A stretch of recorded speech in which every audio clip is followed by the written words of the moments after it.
What an interesting decade this has been for animation. There are some amazing things on the television, streaming, independent projects online, but the main contender here is on the big screen. Cinematic, theatrical, seeing what these big studios can provide. A lot of them were great, and a lot of them weren't.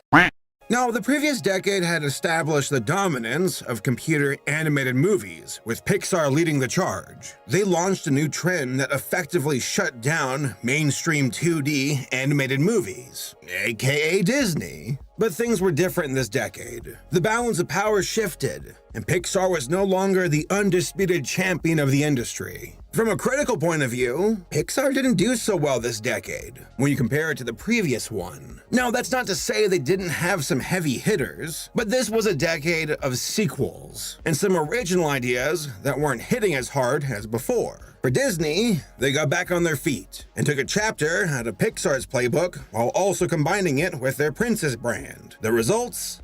Off the charts. But unfortunately, they also started to release these live-action animated films that make my skin crawl. You. What even are you? Live action? Animated? A wolf in sheep's clothing, no doubt. Help me! The king! For DreamWorks, they had their high points and their low points. They were also bought by Universal, which is somewhat concerning. Illumination, and Blue Sky stood awkwardly in a corner, not really sure what they were doing. And then were bought by Disney. Outside of the big five, there were plenty of smaller studios across the world that got their start. More competition, more ideas, more diversity, and that's always a good thing. But here are my top 5 personal favorite animated films from this past decade. Again, personal, subjective. I'm already sure that many of you won't agree, and that's okay. You can be wrong.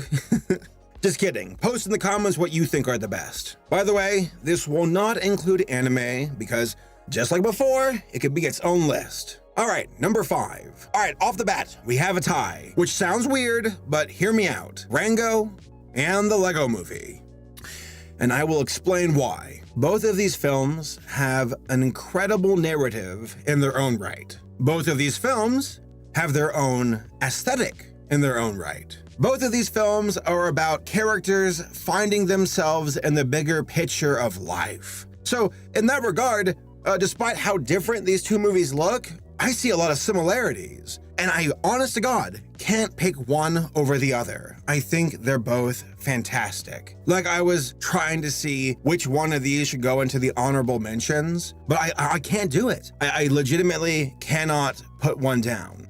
Let's talk about Rango for a second. Rango is a film that was made by Paramount and Nickelodeon and was released in 2011. I did not like it at first. I thought it was dumb. The fart jokes in the film really put me off. They still do, but I really missed the big picture of the film because I think I wasn't quite there yet with understanding it. I know that sounds weird. I was in a bad mindset when I first watched it, left a bad taste in my mouth. I thought it looked ugly with the characters. I thought it was trying to be quirky in an uncharming way, and I just resented it. But I watched the film recently, like about 2 years ago, and I was completely changed. So just so you all know, I am a sucker for the Western cowboy genre. It's one that's kind of neglected. It's also very specific when it comes to genres, and you don't really see it brought up that much anymore, especially with animation. So seeing that in Rango was refreshing. It's also great seeing this stylized universe of these anthropomorphic animals living in a town beneath the noses of humans on the outskirts of Las Vegas, how they embrace this spaghetti western style to their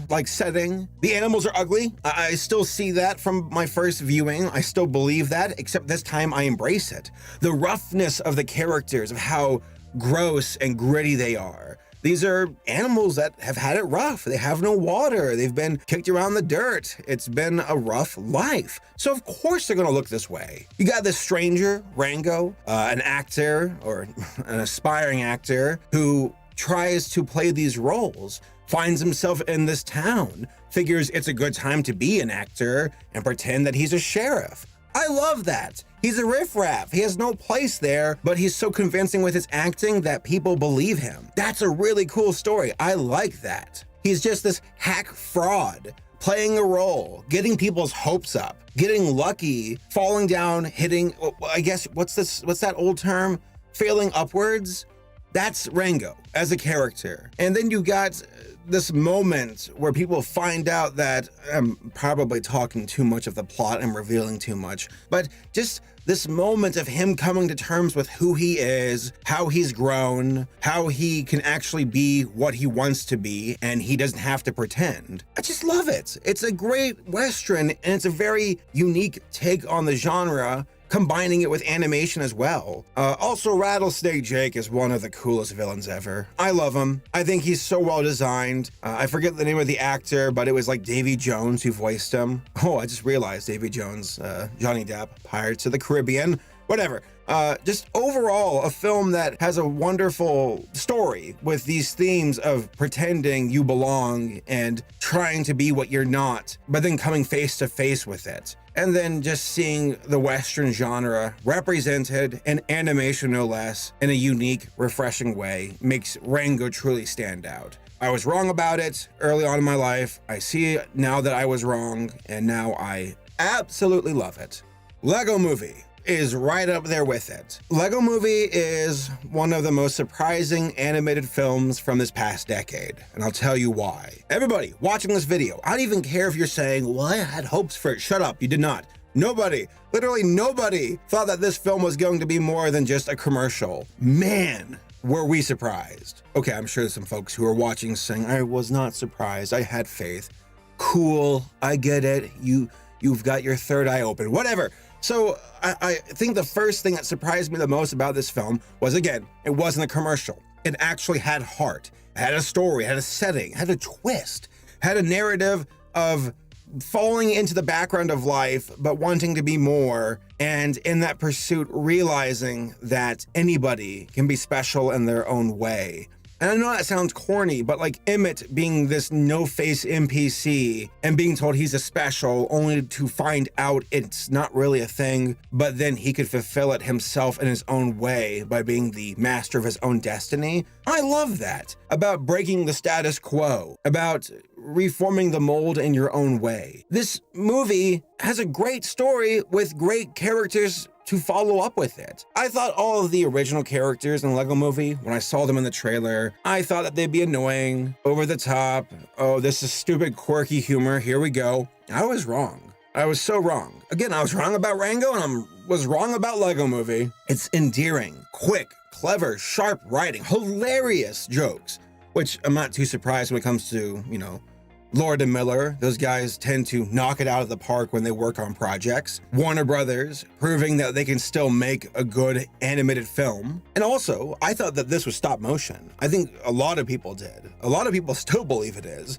That's all generated by computers. Like the bricks, the way they move, that's all animated. Not through stop motion, but through, that's constructed in a computer. That's great. Looks beautiful. Lots of great settings and backgrounds and the way they composite their shots to fit in these cities and different Lego builds. And the way the story uses the licenses that Lego owns or, signs up for, where you got like Lord of the Rings, Superman, Star Wars, Abraham Lincoln. This movie is just the definition of being sharp. Sharp visuals, sharp characters, sharp writing. It's just such a well-written and tight movie in its entirety. And the fact that, again, it wasn't just some glorified product placement. It was more than that. It was a movie first. And in that regard, it won me over, won a lot of people over, and saw it as more than just a commercial. And if anything, by taking the priority of being a movie first, it sold product. People were hooked on it, saying, wow, I love this movie. I wish there were some toys from the movie. Boom, there you go, done. There they are, enjoy. So yeah, I consider both the Lego Movie and Rango to be a tie. Sounds weird, no more ties going forward, but I truly couldn't decide for number 5, so that's my decision. Hey guys, I think we're about to crash into the sun. Who wants to see me do something really cool? Me. Number 4, Klaus. Klaus came out in 2019 and was done by a studio called Spa Studios, stationed in Japan, not Japan, Spain. Sorry, got that wrong. I already said no anime. What am I talking about? So, yes, Klaus, Spa Studios in Spain, a project that has had a long journey to its completion. I remember seeing people post the 2D shots from this movie. I mean, the entire movie's in 2D. It's traditionally animated. I remember seeing the pencil animations for Jesper, for Klaus, and thinking, wow, that's a cool concept. Too bad it will never happen. Because I thought that this stuff was in the past. Again, computer animation rocked the last decade. 2D fell out of the mainstream eye, and moving throughout this decade, I thought that 2D animation could really never make a return because public opinion had shifted so hard to computer animation. I was wrong.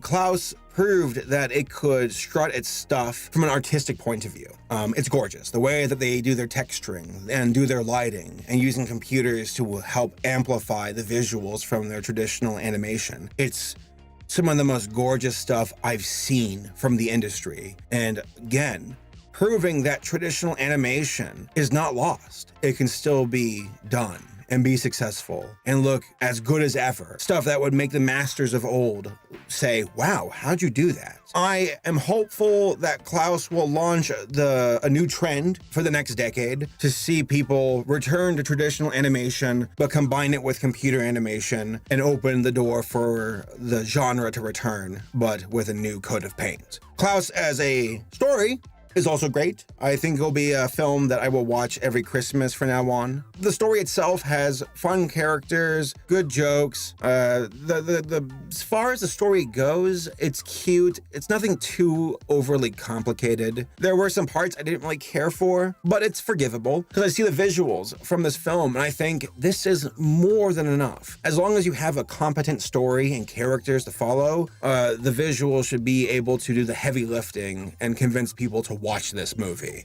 Now, I know you shouldn't just depend on only animation to be your savior when it comes to winning people over to watch your film, but Klaus very much so deserves that. It makes a strong stand with the technical nature of how it was made. And again, the story itself is cute, fun, sharp writing as well. Some parts where it did kind of slack a bit, but the animation more than makes up for it. So Klaus, you deserve your spot. Hard road to completion, but you made it. I look forward to seeing what your studio does next.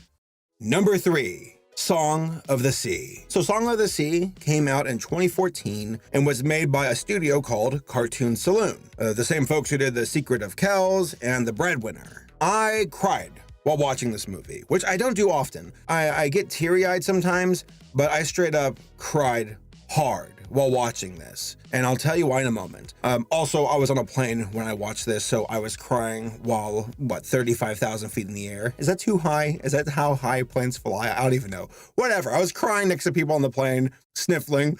I'm watching Song of the Sea. It's beautiful. Here, use my headphones. We can watch it together. Okay, whatever. Song of the Sea is unique for many reasons. The main reason being that it embraces Irish culture. You got Irish actors, accents, lore. You've got these designs to also complement it. Designs that are so beautiful in their shapes and how they present themselves. I know that sounds weird, but like when you see the settings in this movie and the way these characters are stylized in the world that they take place in, it's art. Straight up art. I think it's gorgeous. It's like seeing a painting in motion. The story itself is one about loss, with a family that lost their mother, a husband who lost his wife, how the main character is this little boy who lost his mom and thinks that his little sister is to blame for it, and how he resents her, and how this story unwinds to be a story of how a family sticks together in the midst of crazy fantasy things going down. I'm so hesitant going into detail about this one because I feel that Song of the Sea isn't as well known as like Disney films, DreamWorks, Illumination, so it can be a treat if you haven't seen it. Like, I don't want to spoil it. If you haven't seen it, check it out. It's gorgeous. The colors, the palette, the color palette, the designs, of course, like I said, the story in general being one that's quite emotional and very well done.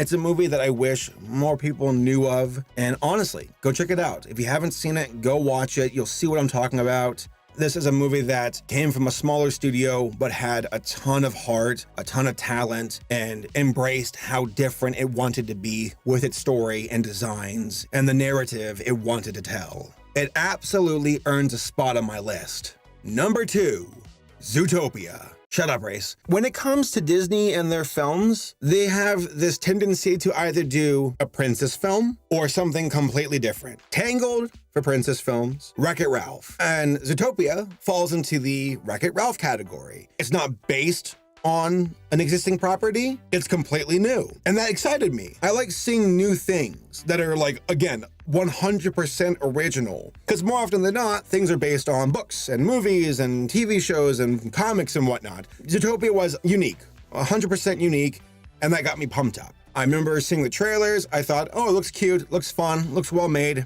I wanna see it. I was there opening night, I watched it, I loved it. I love this film. I appreciate that this film has a story that is not pandering to children, but at the same time, not exclusive to mature audiences either. It got it right with the mixture of a serious tone, but also having fun with the universe it exists in. Which, by the way, as you all know, I love Anther designs, and Zootopia is one of the best examples of that. You have this story of predators versus prey and how they evolved past it, how they've become better and have united as a society to where they can put their past behind them. And Judy Hopps, being the main character, she grew up with the idea that Zootopia is the culmination of a better society and how she wants to be part of that and defend that notion. She has stars in her eyes throughout her entire life, an iron will to follow through just to get to Zootopia and realize that it's not what she thought it would be. But she's too stubborn to give up on it, still wants to follow her dreams, gets caught up in this adventure, being a detective, joining up with Nick the Fox, how you got the straight-laced, optimistic bunny, and the more pessimistic fox who's street smart. And it's a good combo. They have great chemistry as characters. I absolutely love the setting that is the city. It's one of the best set designs I've ever seen in animation. Like, go back and watch the film. Look at the big, long shots of the city itself and see how it's divided and how unique each section is. Sahara Square, Tundra Town, the Rainforest District, to name a few, whatever. I've watched this film a lot, I can quote it. But you get this sense of how detailed and also how well this city functions with, like, wow, they actually have these giant snow like engines to generate ice and these giant like heaters for the desert for each different unique like ecosystem for these animals. It's brilliant. You can tell these folks who made the movie did their homework and then some. And then, of course, the way that this narrative explains itself with the defeat of Judy kind of falling into this rut of thinking that predators are inherently evil. And because she stands up at the beginning thinking, okay, no, I believe in this idea that we're more than what we think we are, that prey and predators aren't just biological monsters, they can be better than that. And there are two moments in this movie that give me chills, two of my favorite moments from cinema ever. Nick standing up to BOGO for Judy. That was a great turning point for Nick as a character to show that he actually has a heart and has begun to care for Judy and her plight. And then, of course, the part where Gideon, the bully at the start, apologizes to Judy. That moment was so cathartic to me, as weird as that sounds. To see this guy who was a bully, went off into his own direction in life, probably had his own trials and tribulations that we don't see on screen, realizes how terrible of a person he was, and how he spoke to Judy and said, I was a real jerk, I apologize. That moment was so real. I'm getting chills just talking about it, because you can see how remorseful he is. And that was great development. And that was a moment that Judy really needed to hear, that her parents had come around, that Gideon had come around. These people that were there at the start of her life that kind of put her down, turned around on their own accord. And that gave her the hope to go back and make things right in Zootopia. That was a beautiful moment. These characters are so well done, well written. Their dialogue is fantastic as well. Great jokes. beautiful details in the animation with the nose twitches and the tails and how they move around. Zootopia is quality through and through. I can watch it a million times, and I probably will before I die. And it very much so deserves number 2 on my list. There's only one other movie that defeats it just by enough, and I think you all might know what I'm talking about. But before we get to that point, let's talk about honorable mentions, which I don't have that many listed. I know that Paleo is doing his own top list for best animated movies from this past decade, so go check out his video if you want to watch more. Some of the honorable mentions to me being Toy Story 3, Inside Out, Kung Fu Panda 2, and also I want to give a shout out to this short from the Pixar shorts program. It's called Kit Bowl. Once more, I do not cry often while watching movies or shows. Kit Bowl made me weep, as in I openly cried hard, ugly cried while watching that short. I had to pause it to dry my tears. And I think it's because, again, I resonate with the topic matter of animals, and I'm very much so against animal abuse. For those who follow me on Twitter, you guys know I love my dog, and I think that hit a particular heartstring that just devastated me in a good way while watching the short. I mean, and outside of that, Kit Bull's also very well designed. Great little story with cute characters and one with a happy ending. I'm actually getting teary-eyed just thinking about it. I'm gonna move on. But Kit Bull, I love you. That was a great short. There's plenty of other great shorts from this past decade. I know that there was that recent one from Sony, I believe, about a father and his daughter with doing the hair of his daughter. I forget the name of the short, but that was another newcomer here at the very end of the decade. Check that one out too. But speaking of Sony, let's talk about my number 1 choice of the best animated film from this past decade. Bum, ba-da-bum, bum, bum, bum, bum, ba-da-dum. Yeah, I'm sorry. I'm just gonna cut right to it. The Emoji Movie. Nah, I'm just joking. Boss Baby. So Boss Baby is, okay, I'm just joking. Spider-Verse. I was late to the party when it came to Spider-Verse. I saw a lot of hype. I saw a lot of people on my Twitter and on YouTube talking about how groundbreaking this film was. And it took me about a month to actually see it. And I thought by that time, the hype will have died down. Any kind of stars in my eyes about how good this movie could be would have dissolved. And I would see the movie for what it is. I did, and it was fucking amazing. So Spider-Verse did something that is incredibly important to me when it comes to making a good movie. Give me a character to care about. Give me a character to follow and to see how they begin, the journey of them to that conclusion, and how they change. And I know, again, that's kind of basic storytelling 101, but you'd be surprised how many movies miss that mark. Miles is a fantastic main character. I love how unsure he is at the beginning, how he's thrown into the beast that is the Spider-Verse, how he's playing catch up, how he's trying to fill in the shoes and wear the mask of Spider-Man, but he's just a kid playing catch up and he's so lost in it all. But that beginning led to one of my favorite moments in cinema ever, and that's when Miles finally becomes Spider-Man. The way that he not even falls, but rises to the occasion and fulfills himself as, I know who I am now. I have the confidence to face my challenges. That moment, mwah, chef kiss. Beautiful. I love it. And the way this movie has its visuals, where it's like a pseudo comic, gorgeous. Absolutely gorgeous. I know some folks didn't like the frame rate. They didn't like the fuzziness around it. I thought it was stylized in a way that was just unlike anything else. Again, like Zootopia, Sony and the folks involved in the production for this movie did their homework, had a clear vision of what they wanted to do from a story, character, visual point of view, and they succeeded 100%. And they also have fun with the multiverse aspect of it all, which can get confusing. The larger a story gets, the more difficult it becomes to keep it all corralled. But here it works. The different Spider-Men, the way that they all have parallels but also feel unique as characters. This movie, Spider-Verse, succeeded in that regard too. Everything, dialogue, characters, the way that these characters grow throughout the movie. By the way, Peter B. Parker is one of my favorite animated characters ever. I rarely cosplay. Check it out. I dressed up as him at a convention. Hahaha, that's me. Yeah, that's what I look like. Just overall a movie that fires off on all cylinders. Like, as you all know, I got my 5 points. Story, dialogue, voice acting, editing, and animation. Spider-Verse knocks them all out of the park. And it becomes like more of a chore to look through this movie and say, what did it do wrong? Because in my eyes, it's basically a perfect film. I can watch it a million times. It's gorgeous, it's beautiful. There's a lot of it going on in the background. As I mentioned with Lego Movie, Phil Lord and Chris Miller worked on this. Those guys can do no wrong in my eyes. Well, they can, but more often than not, they do right. So Spider-Verse, #1 pick, amazing film. I know folks hype it up. I know a lot of folks will also be picking it as their #1 film, but rightfully so. It deserves the spot. And I think it was one of the coolest redemption stories for Sony to go from the Emoji Movie to this. So Sony, please keep forward on that path. I want to see more from you from this realm of quality. So keep it up.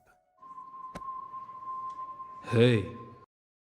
Oh, by the way, real fast, as far as live action goes, biggest disappointment this decade for me, the Hobbit trilogy. Talk about a disaster. Could have been good, they failed, and that bummed me out. Best movie as far as live action goes, for me, personally, Mad Max Fury Road. I want to do a video essay about that in the future. It's kind of hard to do that on my kind of channel, but I might take a crack at it. That film is so amazing with its action, characters, how it's a chase that becomes a race. What a unique setting with this like apocalyptic realm. I loved it. Man, I'm having a hard time picking it over Spider-Verse as far as like my single favorite film from this past decade. I don't know, a tie perhaps. But yeah, that's my list. Tell me down below in the comments what your personal favorites were from this past decade. Once more, this is just my subjective list. There's no single list that's considered the perfect de facto list. We all have our own opinions, so share it down below in the comments. Thanks for watching, and I'll see you all next time.